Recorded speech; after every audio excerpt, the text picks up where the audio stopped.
And able to get this out to the 25.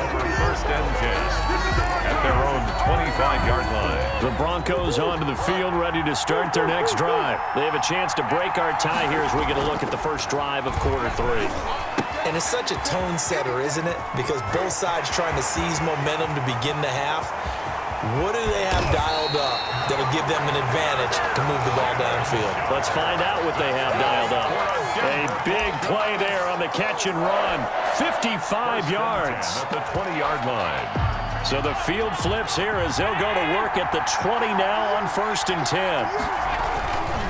On first down, it's Lindsey. And he'll take it into the end zone for a Denver score. Philip Lindsey, his second touchdown of the night. And the Broncos have taken the lead.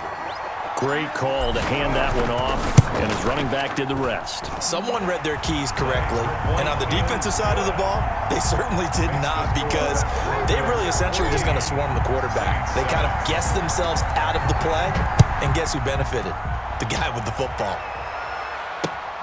This will make it into the end zone. And a nice return sets him up pretty good here right at the 30-yard line. The Saints take over first and 10 at their own 30-yard line. The Saints offense on the field ready to get their drive started. And this game was all square at halftime, but now they find themselves down 7 following the opening drive touchdown here in the third quarter. And they need to take a good, relaxing, deep breath, don't you think? And that's caught inside the 30. And he is finally out of bounds, but not before taking it down inside the 30. So now then, the big play has him all the way inside the 30 now, 1st and 10. Now a toss left side into the hands of his tight end. They'll contain him to just 4, 2nd down.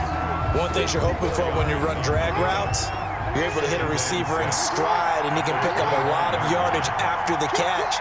But in this situation, the defense was effective, able to stop him before he could get a good head of steam going. Escaping the pressure right. His throw caught right around the 6. And he'll take it into the end zone for the Saints touchdown. 25 yards for the touchdown. And the Saints are within an extra point of tying this thing up. And we've got a good one brewing. We're all knotted up at 14. The game at 14.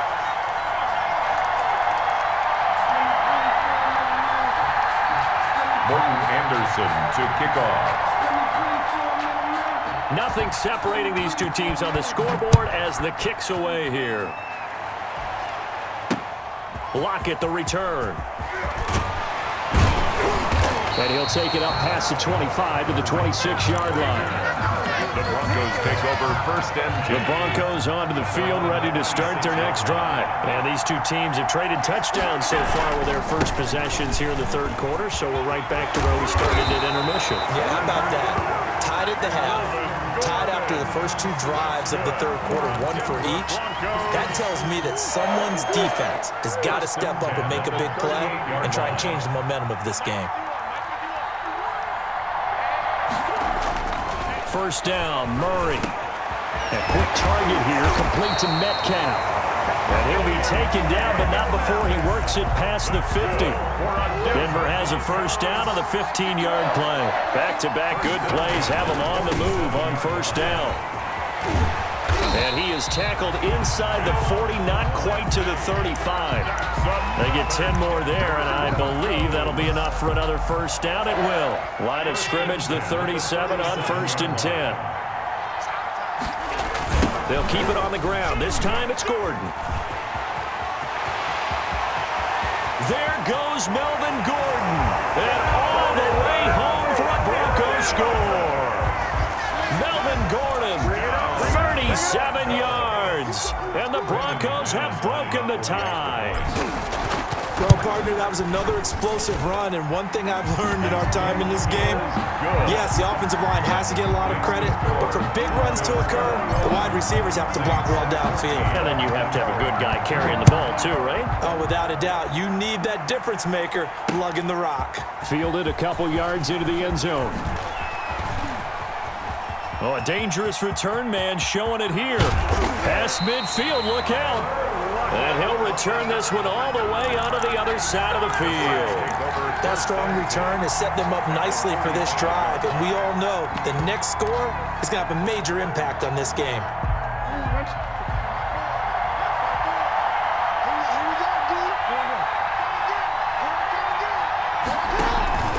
They'll try and get the running game going with Elliott. And this winds up a gain of 4 to the 41. It's the ball carrier. Taken down at the 41. A gain of 4. It's now second. From the 41, Jackson flushed out right. And he's going to have to eat this one as down he goes. Lamar Jackson sacked. A loss of 9 yards. And it's third down. Third and 15. From midfield now, here's Jackson. Wide open receiver complete. And they're going to mark him down short, maybe by about a yard, if that. Back now here on EA Sports. It's the Saints who hold the football, but they're trailing as we begin the fourth quarter of play. One score down, here we go. They're going to go for it here on fourth down.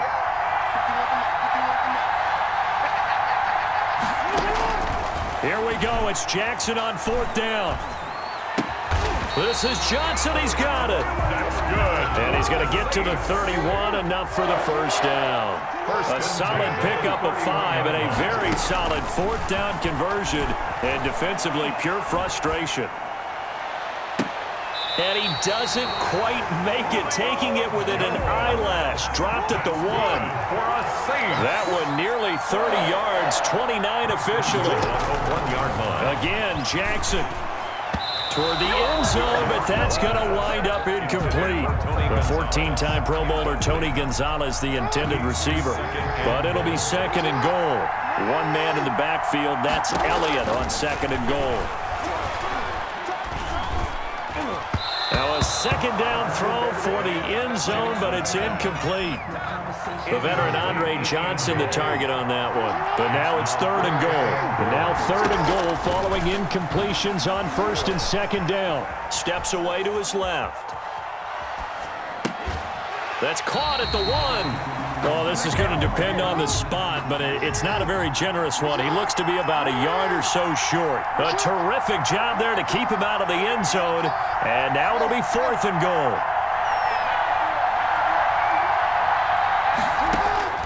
Fourth down, here's Jackson. And a big loss here as he's taken down. Geno Atkins. And the Bronco defense comes up big. So the failure to convert, no doubt, really hurts. But this one's not over. A good chunk of time on the clock and the timeouts. Yeah, not only do they have the timeouts, as you just noted, they're going to get an extra one with the 2-minute warning. And that's going to help. There goes Melvin Gordon, the 30. And he'll be down deep into New Orleans territory. A big play there by Gordon. 67 yards. First and 10 at the 12-yard line.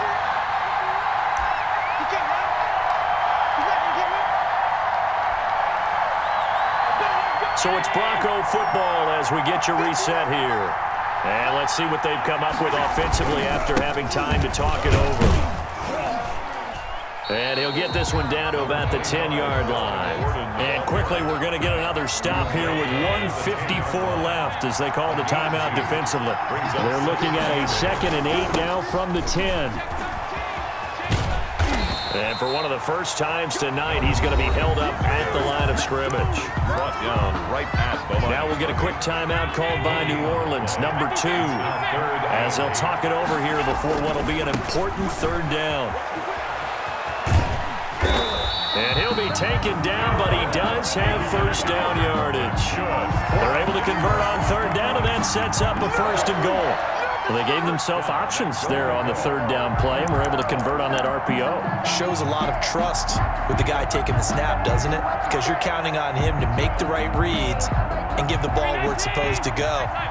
And he did on that play. It's first and goal, and a late touchdown at this stage could officially salt this one away. The win for the Broncos seemingly assured. They go down to a knee. Now the Saints will use their third and final timeout as they'll talk things over prior to this upcoming second down play. And they will take a knee here. Well, that's going to bring up a big call now because he's unable to make the play himself on second down. Now you just have to wonder, will they keep the ball in his hands on third down? Big play coming here. It's 3rd and goal.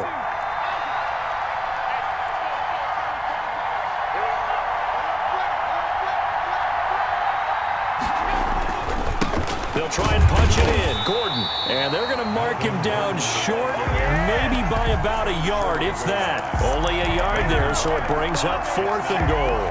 So on 4th down, out trots the kicker in a big spot here. This to make it a 2-score game.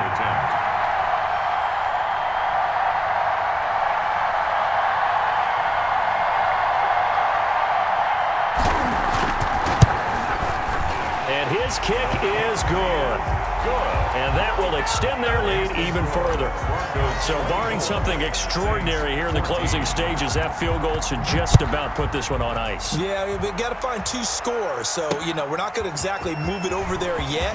It can be done, but boy, it's going to be a little bit of a stretch for them, isn't it? Yeah, they would have to move incredibly. Tyler Lockett.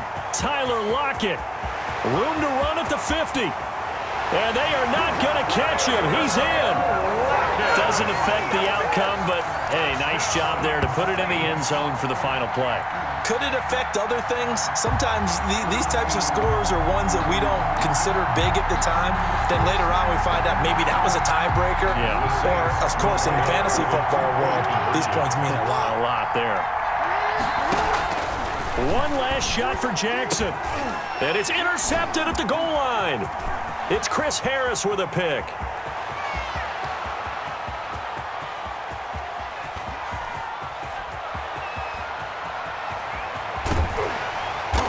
And he finally is out of bounds, but he's down inside the 20-yard line. Broncos 24, Saints 20.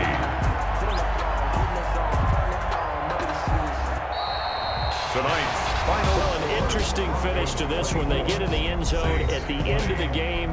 Then they went for 2. It wouldn't have mattered. The game was over, but they didn't get that 2-point conversion. I think trying to get the 2 points, that was for pride for them. But obviously the guys on the other side of the ball had some pride too. They stopped the 2-point play, even though, as you noted, it did not matter. So both teams battled to the end.